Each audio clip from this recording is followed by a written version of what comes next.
નમસ્કાર, આપ જોઈ રહ્યા છો ન્યૂઝ એટ 10. હું છું સંજીવની. બુલેટિનની શરૂઆત હેડલાઇન્સથી. સંદેશ ખાલીના મુખ્ય આરોપી શેખ શાહજહાંની ધરપકડ આજે કોર્ટમાં કરાશે રજૂ. 55 દિવસથી હતો ફરાર.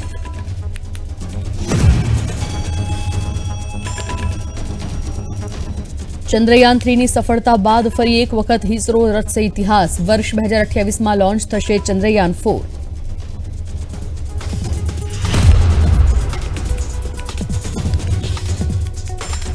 રાજ્યમાં આગામી 1 થી 3 માર્ચ દરમિયાન છૂટાછવાયા વરસાદની આગાહી. ઉત્તર ગુજરાત અને સૌરાષ્ટ્રમાં વરસાદ ઝાપટાની શક્યતા.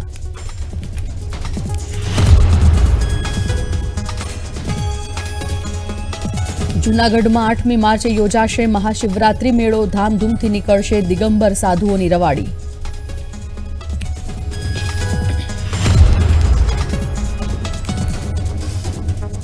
અનંત અંબાણી રાધિકા મર્ચન્ટના પ્રી વેડિંગ ફંક્શનની શરૂઆત. અંબાણી પરિવારે ગ્રામજનોને પીરસ્યું ભોજન.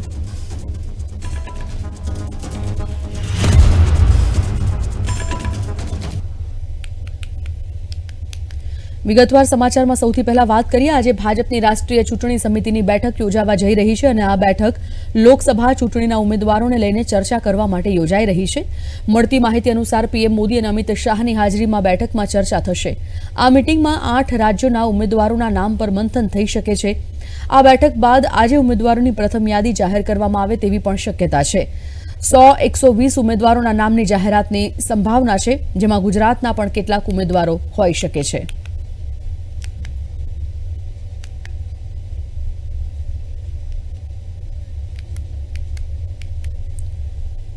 વડાપ્રધાન નરેન્દ્ર મોદી આજે વિડીયો કોન્ફરન્સિંગ દ્વારા મધ્યપ્રદેશમાં ₹17,500 કરોડથી વધુના વિકાસ પ્રોજેક્ટનો શિલાન્યાસ અને ઉદ્ઘાટન કરશે. ડેવલપ ઇન્ડિયા ડેવલપ મધ્યપ્રદેશ કાર્યક્રમ હેઠળ વડાપ્રધાન સિંચાઈ, વીજળી, રસ્તા, રેલવે, પાણી પુરવઠો, કોલસો અને ઉદ્યોગ જેવા મુખ્ય ક્ષેત્રોમાં અનેક પ્રોજેક્ટનો શિલાન્યાસ કરીને રાષ્ટ્રને સમર્પિત કરશે. આ અવસર પર મોદી મધ્યપ્રદેશમાં સાયબર તહેસીલ સ્કીમ પણ લોન્ચ કરશે. પ્રધાનમંત્રી નર્મદા પ્રોજેક્ટ, રાઘવપુર બહુહેતુક પ્રોજેક્ટ અને બાસનિયા બહુહેતુક પ્રોજેક્ટ સહિત ₹5,500 કરોડથી વધુની સિંચાઈ યોજનાઓનો શિલાન્યાસ કરશે.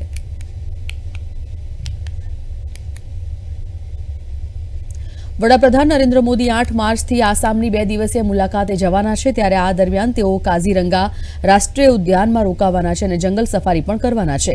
આસામના વન અને પર્યાવરણ મંત્રી ચંદ્રમોહન પટોવારીએ આ માહિતી આપી હતી. તેમણે કાઝીરંગા રાષ્ટ્રીય ઉદ્યાનની મુલાકાત લીધી હતી અને વડાપ્રધાનની મુલાકાતની વ્યવસ્થાને અંતિમ રૂપ આપવા માટે મુખ્ય સચિવ પબન બોર ઠાકુર અને પોલીસ મહાનિર્દેશક જીપી સિંહ સહિત વરિષ્ઠ અધિકારીઓ સાથે શ્રેણીબદ્ધ બેઠકો યોજી હતી.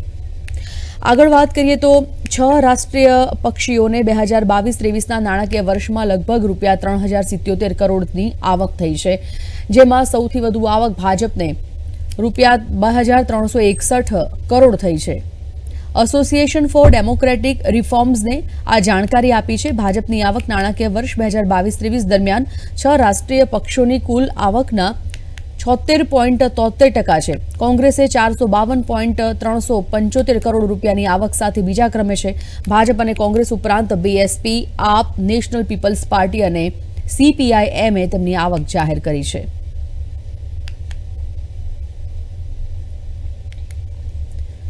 પશ્ચિમ બંગાળમાં સંદેશ ખાલી હિંસાના મુખ્ય આરોપી ટીએમસી નેતા શાહજહાં શેખની આખરે 57 દિવસ બાદ ધરપકડ કરવામાં આવી છે. કોલકાતા હાઈકોર્ટના આદેશ પર બંગાળ પોલીસે તેની ધરપકડ કરી હતી. પોલીસે ગઈકાલે રાત્રે સરબેરિયા વિસ્તારમાંથી શાહજહાંને ઝડપી લીધો હતો. તે પછી તેને સવારે લગભગ 5 વાગે બસીરહાટના પોલીસ સ્ટેશન રજૂ કરાયો હતો.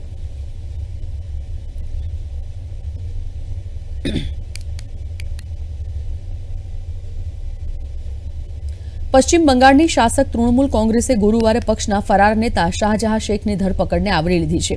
ટીએમસીના નેતા કૃણાલ ઘોષે કહ્યું કે શાહજહાં શેખની ધરપકડ કરવામાં આવી છે. અમે રાજ્ય પોલીસના પગલાંને આવકારીએ છીએ.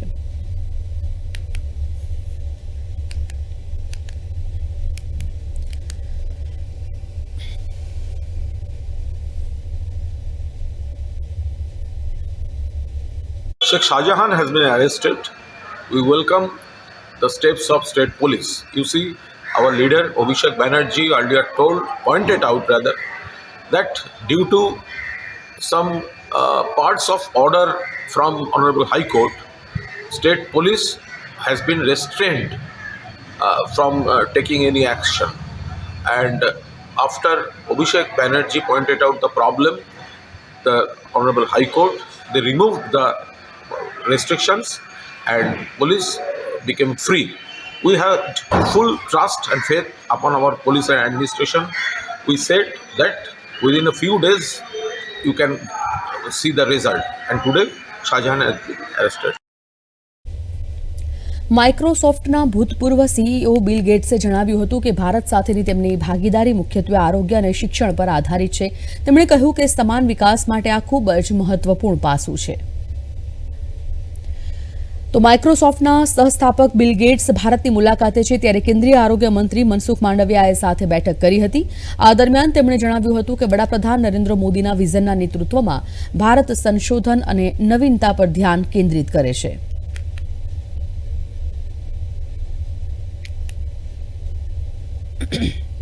इंडिया रिसर्च और इनोवेशन पर जोर दे रहा है.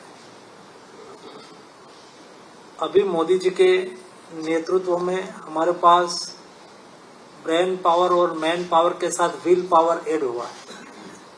ये तीनों का सहयोग से देश आगे बढ़ रहा है, देश बदल रहा है और नया भारत का निर्माण हो रहा है.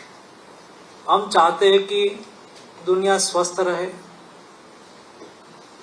हम चाहते हैं कि दुनिया में कहाँ भी युद्ध ना हो.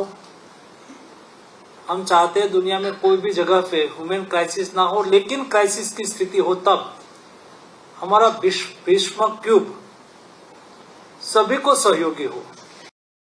I'm always impressed with the efficiency provided by Indian innovation.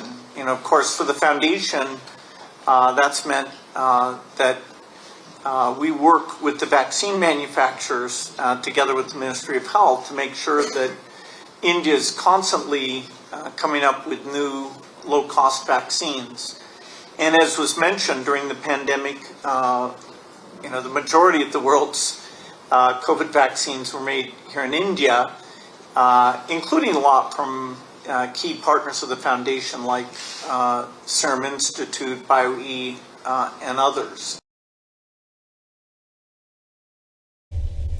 Share બજાર શુક્રવારે લાલ નિશાનમાં ખુલ્યું છે. સેન્સેક્સ 84 પોઈન્ટના ઘટાડા સાથે 72,220 પર ખુલ્યું, જ્યારે નિફ્ટી 16 પોઈન્ટ તૂટી 21,935ના સ્તરે ખુલ્યો હતો. શરૂઆતના ટ્રેડિંગ દરમિયાન સેન્સેક્સના 30 શેરોમાંથી 16માં ઘટાડો અને 14માં વધારો જોવા મળ્યો હતો. બીજી બાજુ મિડકેપ અને સ્મોલ કેપ શેરોમાં નબળાઈ જોવા મળી હતી.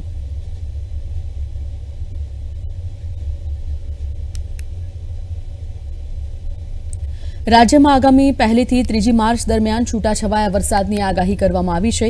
ત્યારે હવામાન વિભાગે જણાવ્યું કે ઉત્તર ભારતમાં વેસ્ટર્ન ડિસ્ટર્બન્સ અપ્રોચ કરી રહ્યું છે, જેના કારણે ઉત્તર ગુજરાત અને સૌરાષ્ટ્રના કેટલાક ભાગોમાં વરસાદી ઝાપટા પડી શકે છે. આ સાથે અરબી સમુદ્રમાં ઊંચા મોજા ઉછળશે. આ કારણે ગુજરાતના ખેડૂતોની ચિંતામાં વધારો થઈ રહ્યો છે, જેના સાથે જ માછીમારોને દરિયો ન ખેડવા માટે સૂચના આપવામાં આવી છે. આગળ વાત ભજન, ભોજન અને ભક્તિનો ત્રિવેણી સંગમ એટલે મહાશિવરાત્રીનો મેળો. મહાશિવરાત્રીના મેળાને હવે ગણતરીના દિવસો જ બાકી છે, ત્યારે તંત્ર દ્વારા તમામ તૈયારીઓ શરૂ કરી દેવામાં આવી છે. દેશ વિદેશથી સાધુ સંતોનું પણ ધીમે ધીમે આગમન ભવનાથ તળેટીમાં થઈ રહ્યું છે. પ્રવાસીઓને કોઈ અગવડતા ન પડે, જેને લઈ તંત્ર દ્વારા તળાવમાં તૈયારીઓનો પ્રારંભ થયો છે. મેળામાં ચકડોળ સહિતના આકર્ષણના કેન્દ્રો માટેના પ્લોટની પણ ફાળવણી કરી દેવામાં આવી છે. સાધુ સંતોના ધૂણા ધખાવવાનું પણ શરૂ થઈ ગયું છે. ત્યારે જૂનાગઢ મુચકુંદ ગુફાના મહંત મહામંડલેશ્વર મહેન્દ્રગીરી મહારાજ અને સાધુ સંતો દ્વારા શિવરાત્રી મેળાના રૂટનું નિરીક્ષણ કરવામાં આવ્યું હતું. ભાવિક ભક્તોને શિવરાત્રી મેળામાં પધારવા આમંત્રણ આપવામાં આવ્યું છે. સાથે ગિરનારની તપોભૂમિમાં ગંદકી નહીં કરવા અને પ્લાસ્ટિક મુક્ત રાખવા અપીલ કરવામાં આવી છે. અમદાવાદ મ્યુનિસિપલ કોર્પોરેશન દ્વારા શહેરમાં આવેલી તમામ સ્ટ્રીટ લાઇટ તથા તમામ મ્યુનિસિપલ મિલકતો પર સોલાર સિસ્ટમ લગાવવા માટેની કાર્યવાહી તાકીદે કરવા કોંગ્રેસ પક્ષે માંગણી કરી છે. વિપક્ષ નેતા શહેજાદ ખાન પઠાણે આ અંગે જણાવ્યું કે અમદાવાદ શહેરમાં એમપીના બજેટમાં સોલાર લાઇટો લગાડેલ હતી, તે પણ હટાવી છે. મ્યુનિસિપલ કોર્પોરેશન દ્વારા આજ દિન સુધી એક પણ સોલાર લાઇટ લગાવી નથી. સત્તાધારી ભાજપ માત્ર સોલાર સિસ્ટમની મોટી પોકળ વાતો કરે છે.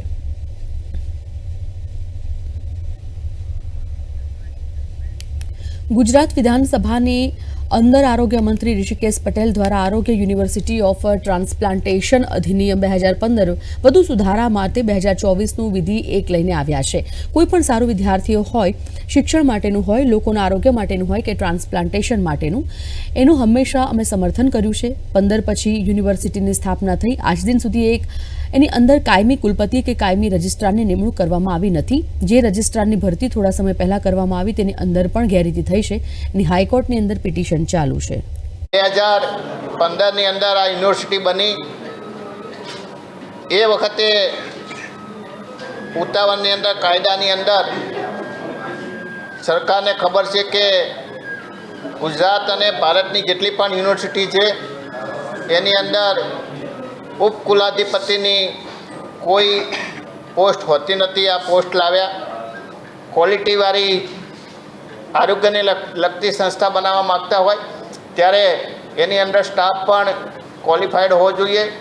મારા નહીં પરંતુ સારા, જાણીતા નહીં પરંતુ માનીતા નહીં પરંતુ જાણીતા, જે તે વિષયના એક્સપર્ટ હોય એવા કુલપતિ અને અધ્યાપકોની કાયમી નિમણૂક થવી જોઈએ.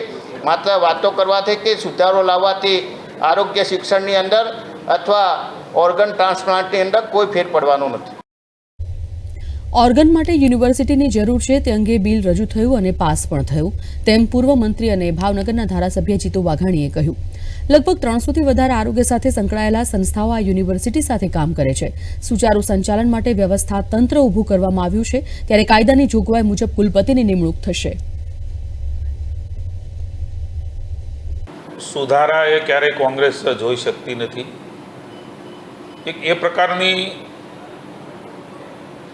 રાજ્યમાં યુનિવર્સિટી ટ્રાન્સપ્લાન્ટેશન અને સંલગ્ન વિજ્ઞાન, યોગ્ય અને પદ્ધતિસરનું પ્રશિક્ષણ, અધ્યાપન, તાલીમ વગેરે થઈ શકે. સાથે સાથે આપણી કિડની ઇન્સ્ટિટ્યૂટ, આપણું research centre HL Trivedi institute of transplantation science, IK, DRSC, ITS ને યુનિવર્સિટીનો દરજ્જો આપવા માટે 2015માં એ પહેલ થઈ. આદાન પ્રદાન થાય. આ બધા એ પ્રકારના ઓર્ગન્સ છે જે ખૂબ જરૂરી હોય છે. એના માટે યુનિવર્સિટીની સ્થાપના કરી. જે પ્રકારે કોંગ્રેસ વાત કરે છે કે 15 જેટલા વિદ્યાર્થીઓ છે, સાવ અજ્ઞાનતા છતું કરે છે. લગભગ 300થી વધારે આરોગ્ય સંબંધી સંસ્થાઓ, એના અભ્યાસક્રમો ચાલે છે. જેમ અન્ય યુનિવર્સિટીમાં જે પ્રકારે વ્યવસ્થા છે એ જ પ્રકારે અલગ અલગ પ્રકારે અભ્યાસક્રમો એ આમાં ચાલી રહ્યા છે.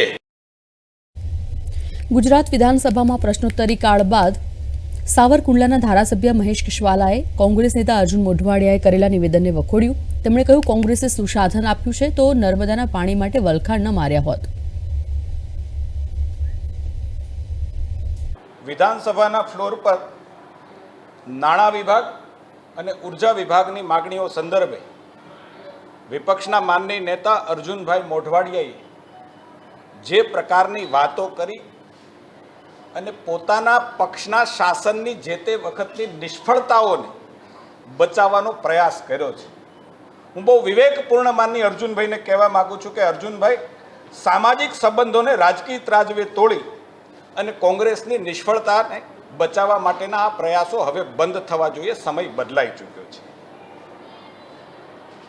મને એક ખ્યાલ છે કે જો કોંગ્રેસે પોતાના શાસનમાં સત્તાનો ઉપયોગ કર્યો હોત, પ્રજાને સુશાસન આપ્યું હોત, તો કદાચ નર્મદા યોજનાને 3 પેઢીઓનો વખત ન થયો હોત. ગુજરાતની જનતાને, પાણી પાણી પોકારતી જનતાને તરસે ન જીવવું પડ્યું. ભાજપના ધારાસભ્ય મહેશ કસવાલાના નિવેદન બાદ અર્જુન મોઢવાડિયાની પણ પ્રતિક્રિયા સામે આવી. તેમણે કહ્યું, ગુજરાત આર્થિક રીતે સદ્ધર સક્ષમ હોવા છતાં સરકાર દેવું કરીને ઘી પીવે છે. ગુજરાત આર્થિક રીતે સક્ષમ અને સદ્ધર હોવા છતાં પણ રાજ્ય સરકાર કરજ કરીને ઘી પીવે છે. ને એટલા માટે જ અત્યારે જે આપણે બજેટ આવ્યું છે એ બજેટની અંદર લગભગ જે કરજ છે આપણું એ 4,17,000 કરોડ જેટલું થાય છે. એટલે આટલું ઊંચું કરજ હોવાને કારણે આ સરકારના લગભગ 47% જેટલા પૈસા તો એમના પગાર ચૂકવવામાં, પેન્શન ચૂકવવામાં અને વ્યાજ ચૂકવવામાં જાય છે અને બાકીના 25,000 કરોડ રૂપિયા જેટલો દર વર્ષે એનો હપ્તો ભરવો પડે છે. આવી સ્થિતિને કારણે આપણે ત્યાં છેલ્લા 2 વર્ષની અંદર એક પણ મેગાવોટનો જે આપણે આ રાજ્ય સરકાર હસ્તકના પાવર સ્ટેશનો છે એમાં વધારો કરવામાં આવ્યો નથી. ગુજરાત સરકાર દ્વારા વિધાનસભા ગૃહમાં વધુ એક મોટી જાહેરાત કરવામાં આવી છે. ગુજરાત સરકારે વધુ 2 નગરપાલિકાઓને મહાનગરપાલિકા બનાવવાનો નિર્ણય લીધો. ગુજરાતની પોરબંદર અને નડિયાદ નગરપાલિકા હવે મહાનગરપાલિકા બનશે. આ વિધાનસભાના સત્ર દરમિયાન જ રાજ્ય સરકારે 7 નગરપાલિકાઓને મહાનગરપાલિકામાં ફેરવવાની જાહેરાત કરી. આ જાહેરાત વખતે અને શહેરી વિકાસની માગણી સમયે મેં રાજ્ય સરકાર પાસે માગણી કરી હતી કે 7 મહાનગરપાલિકા બનાવવામાં આવી એમનો કોઈ વાંધો નથી, પરંતુ પોરબંદર જે મહાત્મા ગાંધીની જન્મભૂમિ છે અને પોરબંદર જિલ્લાનું વડું મથક છે, એ ઉપરાંત નડિયાદ જે સરદાર સાહેબની જન્મભૂમિ છે અને જે ખેડા જિલ્લાનું વડું મથક છે, આ બંને નગરોને મહાનગરપાલિકા આપવા માટેની મેં રજૂઆત કરી હતી. મને આનંદ એ વાતનો છે કે મારી આ માગણી આજે સ્વીકારી અને ગૃહની અંદર પોરબંદર અને નડિયાદને મહાનગરપાલિકાનો દરજ્જો આપવાની જાહેરાત થઈ છે અને હું આવકારું છું. કેન્દ્રીય સંચાર રાજ્યમંત્રી અને ખેડાના સાંસદ દેવુસિંહ ચૌહાણે પણ નડિયાદને મહાનગરપાલિકાનો દરજ્જો આપવાની રાજ્ય સરકાર દ્વારા વિધાનસભામાં થયેલી જાહેરાતને આવકારી છે. અગાઉ ઘણા વર્ષોથી નડિયાદના સ્થાનિક આગેવાનો સાથે આ વિસ્તારના સાંસદ તરીકે નડિયાદ, કે જે ખેડા જિલ્લાનું મુખ્ય મથક અને સરદાર પટેલની જન્મભૂમિ તરીકેની તેની ઓળખ છે, તે નગરને મહાનગરનો દરજ્જો મળે તેવી સહુની લાગણી અને માંગણી અંગે સરકારમાં ઉચ્ચ કક્ષાએ પણ રજૂઆત કરી હતી, જેને રાજ્ય સરકારે સાનુકૂળ પ્રતિસાદ આપ્યો છે, જે આવકારદાયક છે. કેન્દ્રીય સંચાર રાજ્યમંત્રીએ રાજ્ય સરકાર પ્રત્યે આભારની લાગણી વ્યક્ત કરી હતી.